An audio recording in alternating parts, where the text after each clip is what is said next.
On va parler du logement maintenant, tandis que ce droit est inscrit dans la Déclaration universelle des droits de l'homme, dans la Constitution belge. Chaque hiver, on voit de plus en plus de gens dans la rue. Pensez-vous à des solutions capables de garantir pour tout un chacun un logement?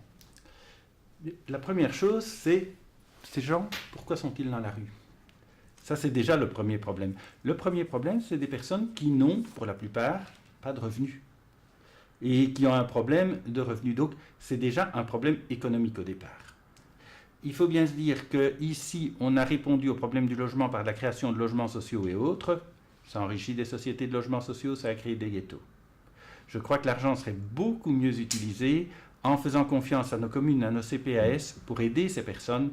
Au lieu d'investir dans des logements sociaux, il serait beaucoup plus efficient d'utiliser ces budgets pour aider les personnes qui doivent être aidées, en essayant de les responsabiliser, en essayant de les émanciper le plus rapidement possible pour qu'elles retrouvent leur liberté, qu'elles retrouvent leur autonomie.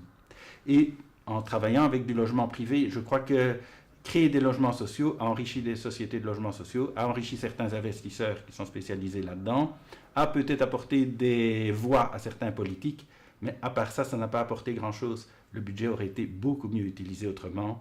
Et avec moins de budget, on aurait réussi à avoir beaucoup moins de gens dans la rue. Je voudrais ajouter une petite précision. En fait, il y a un énorme problème au niveau de la réglementation du foncier en Belgique. En Belgique, et dans la plupart des pays européens, on réglemente beaucoup trop les permis d'urbanisme. On ne délivre pas assez de permis de bâtir. On a délivré 5 à 7% de nouveaux permis de bâtir en région bruxelloise en 20 ans, alors que la population a augmenté de plus de 200 000 habitants. La conséquence immédiate est une augmentation disproportionnée du prix du logement qui rend en fait les gens fragilisés par rapport au fait d'avoir un toit.